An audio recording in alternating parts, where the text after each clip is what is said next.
कराग्रे वसति लक्ष्मी करमध्ये सरस्वती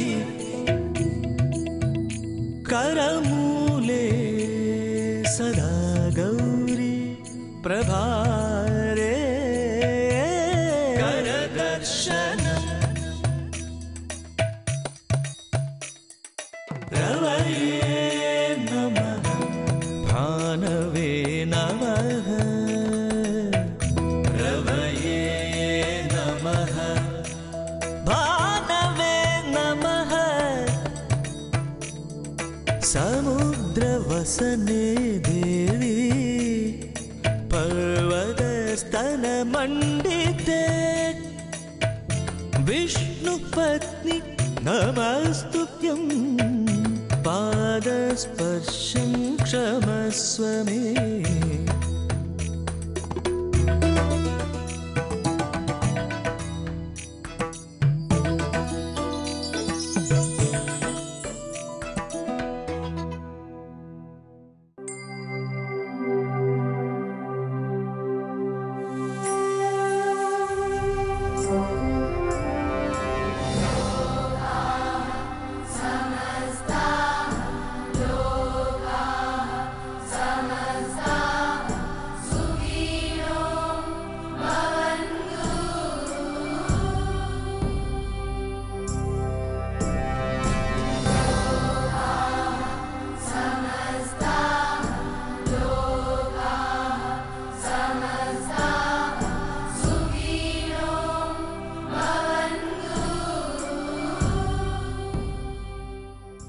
ഇന്നത്തെ പ്രഭാതത്തിലും അഴകൊടി ദേവീക്ഷേത്രത്തിന് മുന്നിലെ ഒരു അരയാലൻ ചുവട്ടിലാണ് നാം നിൽക്കുന്നത്.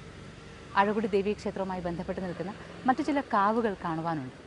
അരിക്കൊടിക്കാവ് എന്നൊരു കാലത്ത് അറിയപ്പെട്ടിരുന്ന ക്ഷേത്രം ഇന്ന് മഹാക്ഷേത്രമായി പരിണമിച്ചപ്പോൾ അന്ന് കാവായിരുന്ന കാലത്ത് ഒപ്പം സഞ്ചരിച്ച ദേവതാമൂർത്തികളുടെ ആവാസ കേന്ദ്രങ്ങളായി ചില കാവുകൾ, ചില ക്ഷേത്രങ്ങൾ ബാക്കിയാകുന്നുണ്ട്. ക്ഷേത്ര കാഴ്ചകളാണ് ഉള്ളത് എങ്കിൽ പേരിൽ കാവ് സൂക്ഷിക്കുന്ന അത്തരം ചില കാഴ്ചകളാണ് ഇന്ന് നമുക്ക് ഉദയമൃതത്തിലൂടെ പങ്കുവയ്ക്കുവാനുള്ളത്. ഇന്നത്തെ ദിവസത്തിൻ്റെ കാഴ്ചകൾ ഇങ്ങനെ ആരംഭിക്കാം. ആദ്യം ചിന്താമൃതം.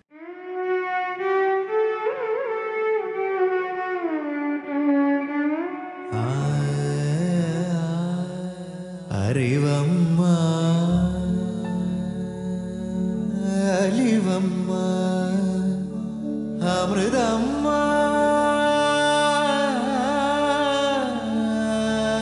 അഖിലം നീ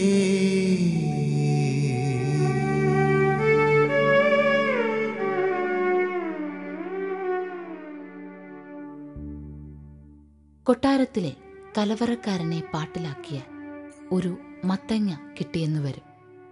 രാജാവിനെ പ്രീതിപ്പെടുത്തിയാൽ ഖജനാവിലെ മുഴുവൻ സമ്പത്തും നമ്മുടേതാകും. പാലിനെ ആശ്രയിച്ചാൽ തൈരും മോരും വെണ്ണയും എല്ലാം കിട്ടും. അതുപോലെ ഈശ്വരനെ ആശ്രയിച്ചാൽ ആധ്യാത്മികവും ഭൗതികവുമായ നേട്ടമുണ്ടാകും. ഈശ്വര ചിന്ത കൊണ്ട് നമുക്കും കുടുംബത്തിനും സമൂഹത്തിനും ഐശ്വര്യമുണ്ടാകും. അമ്മയുടെ ഈ വാക്കുകൾ ഗൃഹത്തിനും സമൂഹത്തിനും ഐശ്വര്യമാകട്ടെ.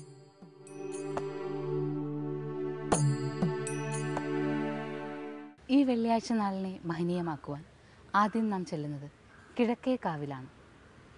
കിഴക്കേക്കാവ് സങ്കല്പത്തെക്കുറിച്ച് പറയുമ്പോൾ ഒരു കാലത്ത് അരിപ്പൂക്കോട്ട എന്നറിയപ്പെട്ടിരുന്ന കാട് വെട്ടിത്തെളിച്ചിട്ടാണ്, ശാസ്ത്ര സാന്നിധ്യമുള്ള പ്രദേശം വെട്ടിത്തെളിച്ചിട്ടാണ് പിന്നീട് ദേവീ സാന്നിധ്യത്തെ കുടിയിരുത്തിയത് എന്ന ഐതിഹ്യവും ചരിത്രവും നാം പറയുകയുണ്ടായി. സാമൂതിരി രാജാവുമായി ബന്ധപ്പെട്ട് നിൽക്കുന്ന ആ ചരിത്രങ്ങളെയും വിശ്വാസങ്ങളെയും പറയുമ്പോൾ അതിൽ കിഴക്കേക്കാവിനും ചില പ്രത്യേകതകളും പ്രാധാന്യവുമുണ്ട്. കിഴക്കേക്കാവിന് മുന്നിൽ നിന്നുകൊണ്ട് നാം പറയുമ്പോൾ അഴകൊടി ക്ഷേത്രത്തിൻ്റെ അകത്തെ ശ്രീകോവിലിൽ നാം പറഞ്ഞ സങ്കല്പങ്ങളിൽ ഭദ്രകാളി സാന്നിധ്യമുണ്ട്, പിന്നെ സപ്തമാതൃക്കൾ സാന്നിധ്യമുണ്ട് എന്ന് പറഞ്ഞു.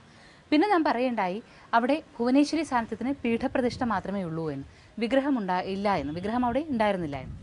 അവിടെ ഇപ്പോഴും വിഗ്രഹമില്ല, പക്ഷേ മുൻപ് കാലത്ത് വിഗ്രഹമുണ്ടായിരുന്നു. നാം നേരത്തെ പറഞ്ഞു പോർലാതിരിമാരുമായിട്ട് യുദ്ധം ചെയ്യുവാനായി വന്നു ചേർന്ന നായർ കുടുംബം, അതായത് കണ്ണൂർ ഭാഗത്തു നിന്ന് വന്നു ചേർന്ന നായർ കുടുംബം, അവർ പോർലാതിരിമാരെ വധിക്കുകയും യുദ്ധം ചെയ്യുകയും ഒക്കെ ചെയ്തപ്പോൾ ബ്രാഹ്മണ ഹത്യ കൂടി ചെയ്തു. അപ്പോൾ ബ്രാഹ്മണ ഹത്യാ പാപം അവർക്ക് വന്നു. ബ്രാഹ്മണ ഹത്യ പാപം തീർക്കുന്നതിനു വേണ്ടിയിട്ടാണ് അവർ ദേവീക്ഷേത്രം നിർമ്മിച്ചത് എന്ന് വിശ്വാസമുണ്ട്. അതല്ലാതെയാണ് ചെറുതാല കുടുംബത്തിലെ പെൺകുട്ടിയിലേക്ക് ദേവിയുടെ ഭാവം ആവാഹിക്കപ്പെടുകയും ദേവി തന്നെയാണ് എന്ന്, ദേവി എങ്ങനെ വേണം പ്രതിഷ്ഠിക്കുവാൻ എന്ന് ആ പെൺകുട്ടിയിലൂടെ പറയുകയും ചെയ്തു എന്ന് വിശ്വാസമുള്ളത്. ഏതായാലും അരിക്കൊടി എന്നറിയപ്പെട്ടിരുന്ന പ്രദേശം, അരിക്കൊടിക്കാവ് എന്നറിയപ്പെട്ടിരുന്ന പ്രദേശത്തിൽ സാമൂതിരി അന്ന് ക്ഷേത്രം നിർമ്മിക്കുന്നതിന് വേണ്ടുന്ന എല്ലാ സഹായവും ചെയ്തു എന്ന് പറഞ്ഞല്ലോ.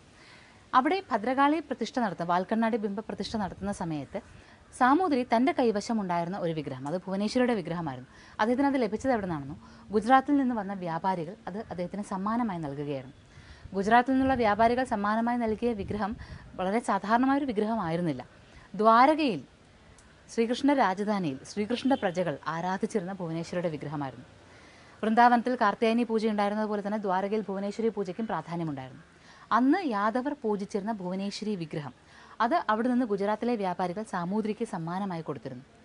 ആ വിഗ്രഹമാണ് യഥാവിധി പൂജിക്കപ്പെടണം എന്ന ആഗ്രഹത്തോടു കൂടി സാമൂതിരി ഇവിടെ ക്ഷേത്രം നിർമ്മിച്ചപ്പോൾ ഇവിടുത്തെ പ്രമാണിമാർക്ക്, കുടുംബക്കാർക്ക്, കാരണവർക്ക് കൊടുക്കുകയും അങ്ങനെ ഇവിടെ ശ്രീകോവിലിനുള്ളിൽ തന്നെ ഭദ്രകാളിക്കൊപ്പം ഭുവനേശ്വരിയെ പ്രതിഷ്ഠിക്കുകയും ചെയ്തത്. ആ ഭുവനേശ്വരി സങ്കല്പങ്ങൾക്കുമായി ബന്ധപ്പെട്ട ഗുരുതിയൊക്കെ നടക്കുന്നത് ഇന്നും കിഴക്കേക്കാവിലാണ്. കിഴക്കേക്കാവിൻ്റെ കാഴ്ചകൾ ഇവിടെ നിന്ന് നമുക്ക് കാണാനാവുകയുള്ളൂ, അകത്തേക്ക് പ്രവേശിക്കാനാകില്ല. ഇവിടെ നോക്കൂ, ആദ്യം തന്നെ ഇവിടെ വന്നാൽ കാണുന്നത് കിഴക്കേക്കാവിനെ സ്വാഗതം ചെയ്യുന്ന ഒരു സർപ്പഗന്ധി വൃക്ഷമാണ്. പൂക്കളൊക്കെ ഇങ്ങനെ താഴേക്ക് വന്ന് വിരിഞ്ഞു നിൽക്കുകയാണ്. പൂവിൻ്റെ ഭംഗിയും വൃക്ഷത്തിൻ്റെ ഭംഗിയും ഒക്കെ എടുത്ത് കാണുവാനും പറയുവാനും ആകുന്ന രീതിയിൽ മനോഹരമാണ് ഈ ഒരു കാഴ്ച. ഇവിടെ നിന്ന് പിന്നീട് വൃക്ഷങ്ങൾ ഇങ്ങനെ താഴ്ന്ന് പടർന്ന് പന്തലിച്ച് നിൽക്കുന്ന ഒരു വലിയ നീളമുള്ള വഴിയാണ് അകത്തേക്ക്. ആ വഴി ചെന്ന് നിൽക്കുന്നിടത്താണ് ചെറിയ നാഗവിഗ്രഹങ്ങളുള്ളത്. ഒരു സർപ്പക്കാവിൻ്റെ സകല പ്രതീതിയും സകല തേജസ്സും ഐശ്വര്യവും ഇവിടെ നിന്ന് നോക്കിയാൽ ആ കാവിന് കാണാനാകുന്നു. അവിടെ നിന്ന് പ്രാർത്ഥിക്കുമ്പോഴും അത് അതേപോലെ തന്നെ തീക്ഷ്ണമായൊരു ഭാവത്തിലാണ് ഉള്ളത്. ഇനി നാഗക്കാവ് കഴിഞ്ഞ് പിന്നീട് നാഗരാജാവും നാഗയക്ഷിയും സാന്നിധ്യമാകുന്നത് ഇങ്ങനെ ഒരു കാവിനുള്ളിലാണെങ്കിൽ, അതല്ലാതെ ഈ ക്ഷേത്രത്തിൽ മറ്റു ചില സങ്കല്പങ്ങളുമുണ്ട്. കരിയാത്തനും ഗുളികനും. കരിയാത്തൻ എന്ന് പറയുന്ന സങ്കല്പം കരിഞ്ചാത്തൻ എന്നുള്ള ഒരു ഭാവമായിരിക്കണം. ഈ നായർ പ്രമാണികളുമായി ബന്ധപ്പെട്ട വിശ്വാസമുള്ളത് കൊണ്ട് തന്നെ മന്ത്രവാദവും അതുപോലെ തന്നെ മാന്ത്രികപരമായ പൂജകൾ ചെയ്തിരുന്ന വിശ്വാസങ്ങളും ചാത്തൻ സേവകളും ഒക്കെ ഉണ്ടായിരുന്നിരിക്കണം. അതുകൊണ്ടാണ് ഇവിടെ കരിഞ്ചാത്തൻ സേവ ഉണ്ടാകുന്നത്. കരിഞ്ചാത്തൻ എന്നത് കരിയാത്തൻ എന്ന് വിശേഷിപ്പിക്കുന്നത്. പിന്നെ ദോഷങ്ങൾ തീർക്കുന്നതിന് വേണ്ടി ഗുളികന് മുന്നിലെ പ്രാർത്ഥനയുമുണ്ട്. അത് കഴിഞ്ഞാൽ പിന്നെ അമ്മേ ഭഗവതി മന്ത്രങ്ങളും പ്രാർത്ഥനകളും ഒക്കെ ഇവിടെ ഈ കിഴക്കേക്കാവിൽ എല്ലാ വൈകുന്നേരങ്ങളും, ചൊവ്വ വെള്ളി ദിവസങ്ങളിലെ വൈകുന്നേരങ്ങളിൽ പ്രത്യേക ഗുരുതിയുണ്ട്. അത് സവിശേഷമായ രീതിയിലാണ് ആചരിച്ചു പോരുന്നത്.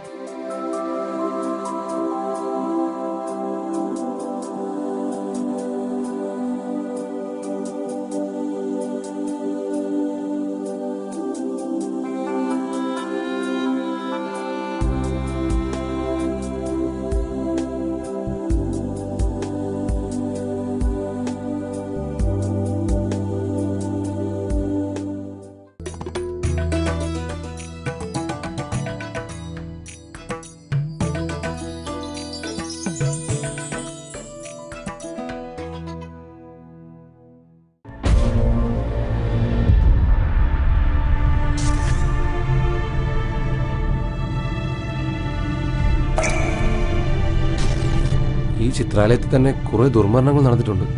സാറിനറിയോ?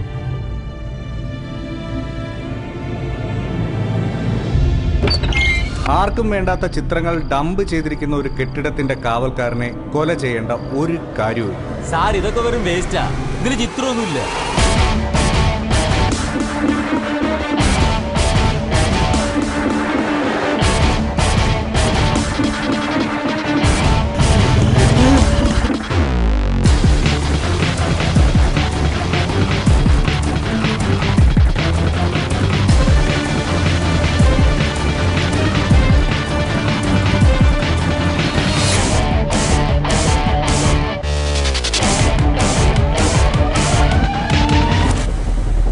കാളിഗണ്ഡകി ഫെബ്രുവരി 13 തിങ്കൾ മുതൽ ശനി വരെ രാത്രി 8 മണിക്ക്.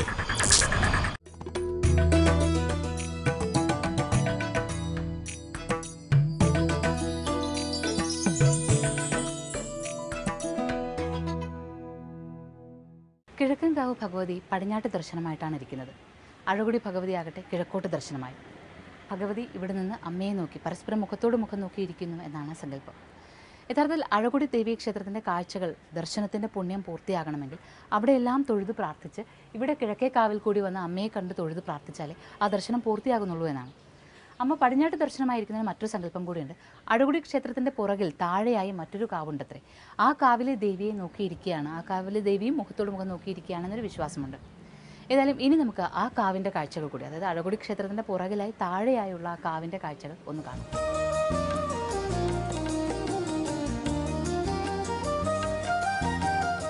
അഴകൊടി ഭഗവതി ക്ഷേത്രത്തിന് തൊട്ട് താഴെയായി മറ്റൊരു ദേവീക്ഷേത്രം.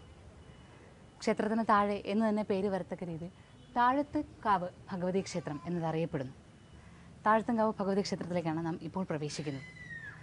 പ്രത്യേക സങ്കല്പങ്ങളും ക്ഷേത്രവിശ്വാസങ്ങളും ഒക്കെയുള്ള ഈ പ്രദേശത്ത് ദേവീഭാവങ്ങൾക്ക് വളരെ പ്രാധാന്യമുണ്ട്. വളയനാട് ദേവീക്ഷേത്രം, കോഴിക്കോടത്തെ വളയനാട് ദേവീക്ഷേത്രം വളരെ വിശ്വാസങ്ങൾ കൊണ്ട് തന്നെ ഏറ്റവും ഉയർന്ന തലത്തിൽ നിൽക്കുന്ന ഒരു ക്ഷേത്രമാണ്. വളയനാട് ക്ഷേത്രവുമായി ബന്ധപ്പെടുത്തിയാണ് പല ക്ഷേത്രങ്ങളുടെയും ഐതിഹ്യം ഉണ്ടാവുക. അഴകൊടി ക്ഷേത്രത്തിൻ്റെ ഐതിഹ്യം പോലും വളയനാട് ക്ഷേത്രവുമായി ബന്ധപ്പെടുത്തി പറയുമ്പോൾ ആ ക്ഷേത്രവുമായി ബന്ധപ്പെട്ട് അഴകൊടി ഭഗവതിയുടെ സഹോദരിയായി, ഇളയ സഹോദരിയായിട്ടാണ് താഴത്തുംകാവിൽ അമ്മ നിലകൊള്ളുന്നത് എന്ന് വിശ്വാസമുണ്ട്. ശ്രീകോവിൽ ചെറുതാണ്, മനോഹരമാണ്. പക്ഷേ എടുത്തു പറയത്തക്ക രീതിയിൽ 2 ദ്വാരപാലക രൂപം, അത് 2 സ്ത്രീ രൂപങ്ങളാണ്. ഉയർന്നു നിൽക്കുന്ന സർപ്പശിരസിന് മുകളിൽ കാല് വെച്ച് ആ വീരഭാവത്തിൽ നിൽക്കുമ്പോൾ തന്നെ അകത്തിരിക്കുന്ന അമ്മയുടെ ശക്തിഭാവത്തെ അറിയുവാനാകും. വാളും ചുരികയും പരിചയം കയ്യിൽ വെച്ചിട്ടുണ്ട്. വാളും പരിചയം കയ്യിൽ വെച്ച് അങ്ങനെ നിൽക്കുന്ന ആ ഭാവം, ആ ദ്വാരപാലക മുഖഭാവത്തിൽ നിന്ന് തന്നെ യുദ്ധപരദേവതയായ അല്ലെങ്കിൽ സകല ലോകത്തിനും നന്മകൾക്ക് വേണ്ടി എല്ലാ തിന്മകളെയും അരിഞ്ഞു വീഴ്ത്തുന്ന അമ്മയുടെ ശക്തിഭാവത്തെ, രൗദ്രഭാവത്തെ, എന്നാൽ മാതൃഭാവത്തിൻ്റെ സ്നേഹഭാവത്തെ എല്ലാം അറിയാനാകും. മഹാദേവി മഹാശക്തി ഭവാനി ഭവവല്ലഭാം ഭവതി ഭഞ്ജനകരീം വന്ദേ ത്വാം ലോകമാത. തറവാടുകളും തറവാട് കാരണവന്മാരും അവരുടെ ഭക്തി കൊണ്ടുണ്ടായി വന്ന ക്ഷേത്രങ്ങളുമുള്ള ദേശമാണ് കോഴിക്കോട്. അത് താഴത്തുകാവ് ഭഗവതിക്കും അത്തരത്തിൽ ചില വിശ്വാസങ്ങളുണ്ടെന്ന് മനസ്സിലാകുന്നു. ഇവിടെ ഗുരു സങ്കല്പത്തിൽ നമുക്ക് ആരാധനകൾ കാണുമ്പോൾ അഴകൊടി ദേവീ ക്ഷേത്രത്തിലും ഗുരു സങ്കല്പത്തിൽ ആരാധന നാം കണ്ടിരുന്നു. ഇനി താഴത്തുകാവ് ഭഗവതിയും അഴകൊടി ദേവിയുമായി ബന്ധപ്പെട്ട് നിൽക്കുന്ന ഐതിഹ്യം എന്തെന്ന് മനസ്സിലാക്കണം. അതിനുവേണ്ടി നാം വീണ്ടും പോർലാതിരിമാരും സാമൂതിരിമാരുമായിട്ടുണ്ടായിരുന്ന ആ ഒരു യുദ്ധകാലത്തിലേക്ക് പോകണം. അതിനു മുൻപൊരു കാലമുണ്ട്, ചേരമാൻ പെരുമാൾ കേരളം വാണിരുന്ന കാലം. പെരുമാളിൻ്റെ രാജവാഴ്ചക്കാലത്ത് ചേരരാജ്യം മുഴുവനും വളരെ ശക്തി പ്രാപിച്ചിരുന്ന കാലം. അത് കഴിഞ്ഞ് ചേരമാൻ പെരുമാൾ രാജ്യഭരണം അവസാനിപ്പിച്ച് പിന്നീട് ഒരു യാത്രയ്ക്ക് പുറപ്പെടുന്നതിന് മുൻപ് തന്നെ ഭരണം എല്ലാവർക്കുമായി വീതിച്ച് നൽകിയത്രേ. വടക്ക് ദേശമാകെ കോലത്തിരിക്ക് നൽകുകയും അതുപോലെ ഓരോ ദേശങ്ങളും കിഴക്ക് ഭാഗമാകെ വള്ളുവ കോനാതിരിക്ക് നൽകുകയും പിന്നെ തെക്കോട്ടുള്ള ദേശം വേണാട്ടരജന്മാർക്ക് നൽകുകയും അങ്ങനെ ഓരോ രാജാക്കന്മാർക്കായിട്ട് പകുത്ത് നൽകുകയുണ്ടായി. ഇതെല്ലാം കഴിഞ്ഞ് പിന്നീട് കുറച്ച് ഭാഗം പോർലാതിരിമാർക്ക് നൽകി. അത് കഴിഞ്ഞ് ഏറ്റവും അവസാനം ബാക്കി വന്ന ചെറിയ നാട്ടുരാജ്യങ്ങളുണ്ടായിരുന്നു. ഈ നാട്ടുരാജ്യങ്ങൾ കൊടുക്കുകയും കൂടാതെ മാനവനെന്നും വിക്രമനെന്നും 2 പേർക്ക്, 2 ശക്തി വീര നേതാക്കന്മാർക്ക് അല്ലെങ്കിൽ യോദ്ധാക്കൾക്ക് അദ്ദേഹം ഒരാൾക്ക് വാളും മറ്റൊരാൾക്ക് നീരും നൽകിയിട്ട് ഇനി ചത്തും കൊന്നും പിടിച്ചടക്കുകയും ജീവിച്ചുകൊള്ളാൻ പറഞ്ഞു അത്രേ. അവരാണ് പിന്നീട് യുദ്ധം ചെയ്യുകയും പോർലാതിരിമാരിൽ നിന്ന് രാജ്യം പിടിച്ചടക്കുകയും പിന്നെ സമുദ്രത്തിൻ്റെ തീരപ്രദേശത്ത് മുഴുവൻ അധിപരായി മാറിയപ്പോൾ സാമുദ്രി, അതായത് സമുദ്രത്തിലും അധിപരായി നിൽക്കുന്നവർ എന്ന അർത്ഥത്തിൽ സാമുദ്രി എന്ന പേര് സ്വീകരിക്കുകയും പിന്നീട് സാമൂതിരിമാരായി മാറുകയും ചെയ്തത്. ആ സാമൂതിരിമാരുടെ പോർലാതിരിമാർക്ക് മേലുള്ള വിജയം പിന്നീട് ദേശത്തെ മുഴുവനും അടക്കി വാഴുന്നതിനുള്ള അവസരമായപ്പോൾ അവർക്ക് പോർലാതിരിമാർക്കും അതുപോലെ തന്നെ വള്ളുവ കോനാതിരിക്കും ഒക്കെ ശക്തി നൽകുന്നത് തിരുമാന്താംകുന്നിൽ അമ്മയാണ് എന്ന് മനസ്സിലാക്കി തിരുമാന്താംകുന്നിൽ അമ്മയെ ഭക്തിയോടുകൂടി പ്രാർത്ഥിച്ച് ആവാഹിച്ചു കൊണ്ടുവന്ന് കോഴിക്കോടിൻ്റെ പല ദേശങ്ങളിൽ പ്രതിഷ്ഠിച്ചു എന്നാണ് വിശ്വാസം. അങ്ങനെ തിരുമാന്താംകുന്നിൽ അമ്മയാണ് വളയനാട് ദേവീക്ഷേത്രത്തിൽ കുടികൊള്ളുന്നത്. വളയനാട് കാവിൽ അമ്മ വന്നപ്പോൾ അമ്മയോടൊപ്പം വന്ന സഹോദരിമാരാണ് അഴകൊടി ദേവീക്ഷേത്രത്തിലും പിന്നെ താഴത്തുംകാവ് ഭഗവതി ക്ഷേത്രത്തിലും ഇരിക്കുന്നത് എന്ന് വിശ്വാസം.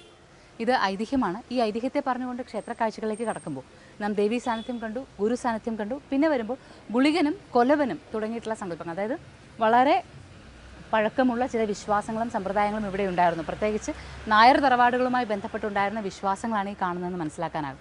അതുകൊണ്ട് തന്നെ കൊലവൻ എന്ന പേര്, കുട്ടിച്ചാത്തൻ സങ്കല്പങ്ങൾ ഒക്കെ ഇവിടെ ധാരാളമായി കാണുന്നുവെന്ന് നമുക്ക് ഇതിനു മുമ്പ് പറയാനായല്ലോ. അപ്പോൾ ഇതാണ് താഴത്തുംകാവ് ഭഗവതിയുടെ ചൈതന്യം. വളയനാട് ഭഗവതിയുടെ സഹോദരിയായിട്ടാണ് താഴത്തുംകാവ് ഭഗവതിയെ കരുതുന്നത്.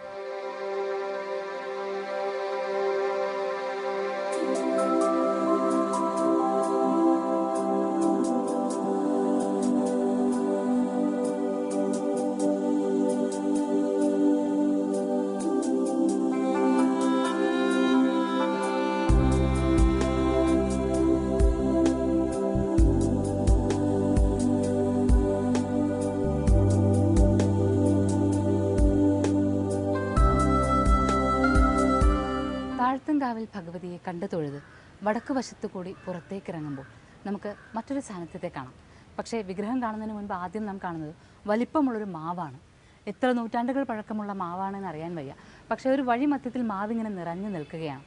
ആ മാവ് നിലകൊള്ളുന്ന സ്ഥാനത്ത് ഒരു നാഗവിഗ്രഹവും, നേരെ മാവിൻ ചുവട്ടിലായ നാഗവിഗ്രഹവും പഴയ രീതിയിലൊരു ചിത്രകൂടവും കാണാം. ഇവിടെ നാഗകാളി സാന്നിധ്യമാവുകയാണ്. നാഗകാളി എന്ന സങ്കല്പത്തെക്കുറിച്ച് നാം അധികം പറഞ്ഞിട്ടില്ല. പക്ഷെ നാഗകാളി വളരെ ശക്തിയുള്ള ദേവതയാണ്. നാഗദേവങ്ങളിൽ ഏറ്റവും ശക്തിയുള്ള ദേവതയായിട്ട് കരുതുകയും വിശ്വസിക്കുകയും ആരാധിക്കുകയും ചെയ്യുന്നുണ്ട്. ഈ ഒരു മാവ് നിൽക്കുന്ന പ്രദേശം വഴിയാണ്. ആ വഴി തന്നെ മനോഹരമാക്കിയിട്ടുണ്ട് ചിത്രപ്പണികളൊക്കെ കൊണ്ട്. ദേവിയുടെ ശക്തിഭാവത്തെ അറിയുന്ന ഭക്തരാണ് ഈ ഒരു ക്ഷേത്രമാകെ വൃത്തിയായിട്ടും ഭംഗിയായിട്ടും സൂക്ഷിക്കുന്നതെന്ന് മനസ്സിലാക്കാനാകും. ഇതിൽ നാഗകാളി സങ്കല്പത്തെ മനസ്സിലാക്കുവാനായത്, നാഗകാളി സങ്കല്പത്തിൻ്റെ ചൈതന്യത്തെക്കുറിച്ച് പറയുവാനായതും നമ്മുടെ ഭാഗ്യം തന്നെയാണ്. പിന്നെ കാണാനുള്ളത് വേറെ 2 സങ്കല്പങ്ങളാണ്. അതും നാം മറ്റു ക്ഷേത്രങ്ങൾ, കുട്ടിച്ചാത്തൻ സങ്കല്പങ്ങളെക്കുറിച്ച് നാം ധാരാളം പറഞ്ഞിട്ടുണ്ട്. പക്ഷേ കരിവില്ലി, കുട്ടിച്ചാത്തൻ എന്നീ 2 സങ്കല്പങ്ങളെക്കുറിച്ച് നമുക്ക് പറയുവാനും കാണുവാനുമുണ്ട്. അതും ഒരു മനോഹരമായ വഴിയിലൂടെയാണ് മുന്നോട്ട് പോകുന്നത്. നാം പറഞ്ഞു നേരത്തെ, കൈ അടയാളങ്ങൾ കൊണ്ട് പതിപ്പിച്ചും ഒക്കെ ഒരു ആരാധനാ കേന്ദ്രത്തിൻ്റെ ആ ഒരു ഗോത്രഭാവത്തെ നഷ്ടപ്പെടാതെ സൂക്ഷിച്ചിരിക്കുകയാണ്. ശരിക്കും ഈ ഒരു ആദിവാസി സംസ്കാരങ്ങളുമായി ബന്ധപ്പെട്ട ചില കാഴ്ചകൾ കാണുമ്പോഴാണ് ഇത്തരത്തിലുള്ള ചിത്രപ്പണികളുള്ള മതിലുകളൊക്കെ നാം ശ്രദ്ധിച്ചിട്ടുള്ളത്. പക്ഷേ ഇവിടെ ആ ഒരു മാവിൻ്റെ അടുത്ത് നിന്ന് നടന്ന് നാം എത്തുമ്പോൾ ഒരു അരയാൽ നിൽക്കുകയാണ്. അതുപോലെ തന്നെ പഴക്കമുള്ള അരയാൽ, വളരെ വലിപ്പമുള്ള അരയാൽ. ആ അരയാൽ പ്രദേശവും അതുപോലെ തന്നെ സംരക്ഷിച്ചിരിക്കുകയാണ്. ഈ അരയാലിന് ചുവട്ടിലാണ് കരിവില്ലി, കുട്ടിച്ചാത്തൻ എന്നീ സങ്കല്പങ്ങളുള്ളത്. ആലും മാവും ചേർന്ന് നിന്നാൽ ആത്മാവാകും എന്ന് നാം പലപ്പോഴും പറഞ്ഞിട്ടുണ്ട്. പക്ഷേ ഒരു മാവിൽ നിന്ന് തുടങ്ങുന്ന യാത്ര ഒരു അരയാലിൻ്റെ അടുത്തും, അരയാലിൽ നിന്ന് തുടങ്ങുന്ന യാത്ര മാവിൻ്റെ അടുത്തുമാകുമ്പോഴും ഗോത്ര സംസ്കൃതിയുടെ ആത്മാവ് ഉൾക്കൊള്ളാനാകുമെന്ന് ഇപ്പോഴാണ് തിരിച്ചറിയുന്നത്.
ഉണ്ട്, സർക്കസ് ഉണ്ട്, സ്കിറ്റ് ഉണ്ട്.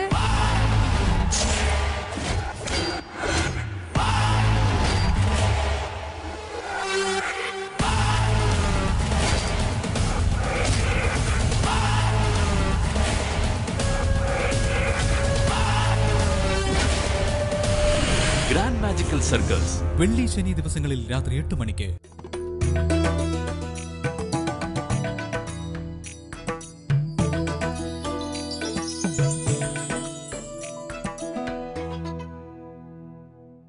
താഴ്ത്തുംകാവിലെ പൂജാരി ശ്രീ മോഹൻദാസ്, അദ്ദേഹം നമ്മോടൊപ്പം ഉണ്ട്. താഴ്ത്തുംകാവിൽ ഭഗവതിയെ എന്ത് സങ്കല്പത്തിലാണ് ആരാധിക്കുന്നത്? കൗളാചാരത്തിലാണ്. കൗളാചാരത്തിൽ ഭദ്രയായിട്ടാണ്, ഭദ്രകാളിയായിട്ടാണ്. എന്തൊക്കെയാണ് പൂജ വിധികളിൽ പ്രത്യേകതയുള്ളത്? പുഷ്പാഞ്ജലി, ദേവി പൂജ, ചുറ്റുവിളക്ക് ആണ് പ്രത്യേകതകളായിട്ട്. പിന്നെ ഗുളികന് പന്തം കുത്തല്. ഗുളികന് പന്തം കുത്തൽ എല്ലാ ദിവസവും ഉണ്ടോ? ഇല്ലല്ലോ. ചൊവ്വയും വെള്ളിയും പന്തം കുത്തലുണ്ട്. അത് ഗുളിക ദോഷങ്ങൾ മാറും. ഇവിടെയും ചൊവ്വയും വെള്ളിയും മാത്രമേ ഉള്ളൂ. ദേവിക്കും ചൊവ്വയും വെള്ളിയും മാത്രമേ പൂജയുള്ളൂ.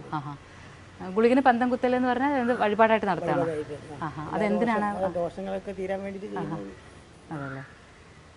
ചൊവ്വയും വെള്ളിയും മാത്രം നട തുറക്കുന്ന ഒരു ക്ഷേത്രഭൂമിയാണ്. ഇനി ഈ ക്ഷേത്രത്തിലെ മേൽശാന്തിയോട് സംസാരിക്കുമ്പോൾ അതുപോലെ തന്നെ ക്ഷേത്രത്തിൽ നമുക്കറിയാം എപ്പോഴും തെയ്യക്കോലങ്ങൾ എന്ന് പറയുമ്പോൾ അത് സാധാരണ മനുഷ്യരിൽ നിന്ന് ഈശ്വരനിലേക്ക് ഉയരുവാനുള്ള അവസരങ്ങളെയാണ് നാം തെയ്യത്തിൻ്റെ കോലാധാരിക്ക് കിട്ടുന്ന ഒരു അവസരം യഥാർത്ഥത്തിൽ ഈശ്വരഭാവങ്ങളിലേക്ക് ഉയരുവാനാണ്, വെളിച്ചപ്പാടിനും. അതുപോലെ തന്നെ പലപ്പോഴും ഈശ്വരൻ ദേവി ആവാഹിക്കപ്പെടുന്നു എന്നുള്ള തത്വങ്ങളെക്കുറിച്ചും വിശ്വാസങ്ങളെക്കുറിച്ചും ഒക്കെ പറയുമ്പോൾ അതിൽ നിന്ന് നിലനിൽക്കുന്ന ദൃഷ്ടാന്തങ്ങളാണ് തെയ്യവും അതുപോലുള്ള അനുഷ്ഠാന കലകളും. ഇവിടെ കഴിഞ്ഞ കുറേ വർഷങ്ങളായിട്ട് ദേവിയുടെ തെയ്യം കിട്ടുന്ന കോലധാരിയാണ് നമ്മോടൊപ്പം ഉള്ളത്. നമസ്കാരം. അങ്ങയുടെ പേര്? എൻ്റെ പേര് മുരളീധരൻ ചേമഞ്ചേരി ഗുരുക്കളുടെ ശിഷ്യനാണ് അല്ലേ? അതെ. അങ്ങ് ഇപ്പോൾ എത്ര വർഷമായിട്ട് ഇവിടെ തെയ്യം കിട്ടുന്നുണ്ട്? ഞാനിവിടെ അത് പറയുന്നതിന് മുന്നോടിയായിട്ട് ഈ ക്ഷേത്രത്തിൻ്റെ ഏറ്റവും വലിയൊരു പ്രത്യേകത പറയാം. എന്ത് തന്നെ കാര്യങ്ങൾ സംഭവിച്ചാലും അത് തെളിയും. അതൊരു വലിയ സത്യമാണ് ഈ ക്ഷേത്രത്തിൻ്റെ. അത് പറഞ്ഞു കഴിഞ്ഞിട്ട് സംസാരിക്കാമെന്ന് വിചാരിച്ചിട്ടാണ്.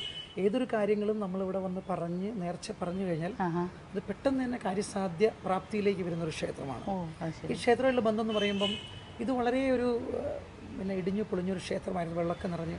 ആ സമയത്ത് കോലം കെട്ടിയൊരു വ്യക്തിയാണ്. ഇവിടെ പ്രധാനമായിട്ട് കോലധാരികൾ എന്ന് പറയുന്ന ഇവിടുത്തെ അവകാശികളൊക്കെ ഉണ്ട്. കളപ്പുരയ്ക്കൽ അംശം തറവാടാണ്.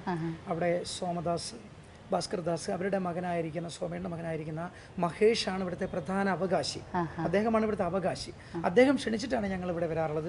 ഏകദേശം ഒരു 10-20 വർഷത്തോളം ഭഗവതി അമ്മയുടെ കോലം കെട്ടിയാടി, നാഗം കെട്ടിയാടി, അങ്ങനെയുള്ള പല ചേതനങ്ങൾ കെട്ടിയാടി.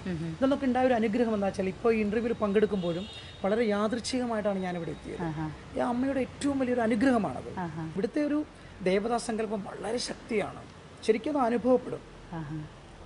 അതാണ് എനിക്ക് പറയാനുള്ളത്. കാരണം കഴിഞ്ഞ ഇത്രയും വർഷമായിട്ട് എനിക്ക് പങ്കെടുക്കുമ്പോഴും ഇവിടെ നിന്ന് സംസാരിക്കുമ്പോഴും അതിൻ്റെ ഉണർവുകൾ നമുക്ക് അനുഭവപ്പെടുന്നുണ്ട്. മറ്റു ചൈതന്യങ്ങളെ കുറിച്ച് പറയുകയാണെങ്കിൽ ഇവിടെ കോഴിക്കോടിൻ്റെ ഒരു മദ്യം തന്നെയാണ്. ഈ മദ്യത്തിൽ ഏതൊരു ഭക്തൻ പോകുമ്പോഴും ഇവിടെ തൊഴുതിട്ട് വണ്ണാറ് ചാർത്തിയിട്ടാണ് പോവുക. വലിയൊരു വിശ്വാസമുണ്ട്. പിന്നെ ഇവിടുത്തെ കാവിലമ്മയ്ക്ക് ഒരു പ്രത്യേകത എന്ന് വെച്ചാൽ താഴത്തും കാവിലമ്മ തന്നെയായിരുന്നു. അതായത് ഇതൊരു താഴെ തന്നെയായിരുന്നു അല്ലേ തന്ത്രി, എങ്ങനെയല്ലായിരുന്നു? ഏറ്റവും താഴ്ന്നു കിടക്കുന്ന ഒരു പ്രദേശമായിരുന്നു. അവിടെ നിന്ന് ഇങ്ങനെ ഉയർന്നു വന്ന് ആ ഉയർച്ചയിൽ എന്നെപ്പോലെയുള്ള മലബാറിലെ വളരെ പേരും നിലയും വലിയ ഒന്നുമില്ലെങ്കിലും ഈ ചെറിയ കലാകാരനെ എനിക്കും ഇതിൽ പങ്കുകൊള്ളാൻ കഴിഞ്ഞു എന്നുള്ളതാണ് എൻ്റെ ജീവിതത്തിലെ ഏറ്റവും വലിയൊരു കർമ്മപുണ്യമായിട്ട് കാണുന്നത്. തെയ്യെന്ന് മാത്രമല്ല, ഒരു കർമ്മ പുണ്യം ഉണ്ടല്ലോ നമുക്ക്. ഇപ്പൊ നാഗത്തിന്റെ തെയ്യവും കെട്ടുന്നുണ്ടെന്ന് പറഞ്ഞല്ലോ. നാഗകാളി തെയ്യമാണോ കെട്ടുന്നത്? അതെ. നാഗകാളി എന്നുള്ള സങ്കല്പത്തിനെ കുറിച്ച്. നാഗകാളി സങ്കല്പം എന്ന് പറഞ്ഞാൽ തെയ്യത്തില് നാഗരാജാവ്, നാഗയക്ഷി, നാഗമാതാവാണ്. അപ്പൊ നാഗത്തിനെ കാളി സ്വഭാവത്തിൽ, ഭഗവതിയുടെ സ്വരൂപവും അതിന്റെ മറ്റുള്ള ചടങ്ങുകൾ നാഗത്തിന്റെ മറ്റ് ചേഷ്ടകളുമായിട്ട് വരുന്ന ഒരു രൂപമാണത്. അത് നാഗം കോഴിമുട്ട കൊത്തിക്കുടിക്കുന്ന ഭാവങ്ങൾ, ഉലഞ്ഞാടുന്ന ഭാവങ്ങൾ, അങ്ങനെയൊക്കെ കാണിക്കും. അതിവിടെ കെട്ടിയത്, ഏറ്റവും ആദ്യം കെട്ടിയത് ഈ പറഞ്ഞ മഹേഷ് തന്നെയാണ്. ഇവിടുത്തെ അവകാശിയാണ് ഈ ക്ഷേത്രത്തിന്റെ പിന്നെ കുല അവകാശിയാണ്. തറവകാശി എന്നൊക്കെ പറയും ഞങ്ങൾ.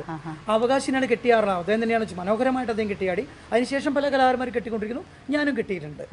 അപ്പൊ നാഗം ഉണർന്നു വരുന്ന പോലെ തന്നെ ശരിക്കും നമുക്കത് അനുഭവപ്പെടും. ഇവിടെ നാഗത്തിന്റെ അനുഗ്രഹത്തിൽ വളരെയേറെ കാര്യപ്രാപ്തി ഉണ്ടായിട്ടുണ്ട്. ഒരുപാട് ഗുണവർദ്ധനകൾ ഉണ്ടായിട്ടുണ്ട്. നാഗത്തിനെ ഉണർത്തുക അല്ലെങ്കിൽ നാഗം തന്നെ ഉണർന്നു വരിക എന്ന് പറഞ്ഞാൽ കേരളത്തിൻ്റെ ഒരു കാലത്തെ ഊർവര സങ്കല്പങ്ങളെല്ലാം ഉണർന്നു വരിക എന്നാണ് അർത്ഥം. തീർച്ചയായിട്ടും ഈ കാലഘട്ടത്തിൻ്റെ ആവശ്യം കൂടിയാണ്. ഊർവരതകളെല്ലാം ഉണർന്ന് പഴയ കൃഷിപ്പാടങ്ങളെല്ലാം വീണ്ടും തിളർത്ത് പുഴയെല്ലാം വീണ്ടും ഒഴുകി വരുന്നൊരു കാലം. താഴത്തുംകാവ് താഴെയാണ് ഇരിക്കുന്നതെന്ന് പറഞ്ഞല്ലോ. മുമ്പ് 1990 കാലഘട്ടങ്ങളിലൊക്കെ ജലം വന്ന് ഈ നടയിലാകെ ദേവിയെ വലം വെച്ച് പോകുന്നൊരു കാഴ്ച കാണാനാകുമായിരുന്നു. അതിൻ്റെ ചിത്രങ്ങളൊക്കെ ഇവിടെ സൂക്ഷിച്ചിട്ടുണ്ട്. ഉത്സവകാലവുമായി ബന്ധപ്പെട്ട ചിത്രങ്ങളും മാത്രമല്ല ഈ വെള്ളം കയറിയ സമയത്തെ ചിത്രങ്ങളുമൊക്കെ സൂക്ഷിച്ചിട്ടുണ്ട്. ഇന്ന് പുനരുദ്ധാരണ പ്രവർത്തനങ്ങൾക്ക് ശേഷമുള്ള ക്ഷേത്രമാണ് നാം കാണുന്നതെങ്കിലും ഇവിടുത്തെ വിശ്വാസം ഭക്തരിൽ എത്രമാത്രം അടിയുറച്ചിരിക്കുന്നുവെന്ന് ഇവർ രണ്ടുപേരോടും സംസാരിക്കുമ്പോൾ മാത്രമല്ല ഈ ദേശത്തെ ആരോട് സംസാരിക്കുമ്പോഴും അഴകുടി ഭഗവതിയും താഴത്തുംകാവിൽ ഭഗവതിയെക്കുറിച്ചും പറയുമ്പോൾ അവർക്ക് 1000 നാവുകളാണ് എന്ന് തോന്നിപ്പോകും. താഴത്തും കാവിൽ വാണരുളും ഭഗവതിയെ കൈതൊഴുന്നേൻ, താഴത്തും കാവിൽ വാണരുളും ഭഗവതിയെ കൈതൊഴുന്നേൻ, ചെമ്പട്ടിൽ ഉണരുന്ന ദേവി, ചെമ്പട്ടിലുണരുന്ന ദേവി, പർവ്വതകാരിണി കൈതൊഴുന്നേൻ, താഴത്തും കാവിൽ വാണരുളും ഭഗവതിയെ കൈതൊഴുന്നേൻ, ദുഷ്ടരെ നിഗ്രഹിച്ചും ശിഷ്ടരെ പരിപാലിച്ചും കുടികൊണ്ടുവാണരുളും ശ്രീഭദ്രേ, ഭദ്രേ മഹാമായേ കൈതൊഴുന്നേൻ, താഴത്തും കാവിൽ വാണരുളും ഭഗവതിയെ കൈതൊഴുന്നേൻ.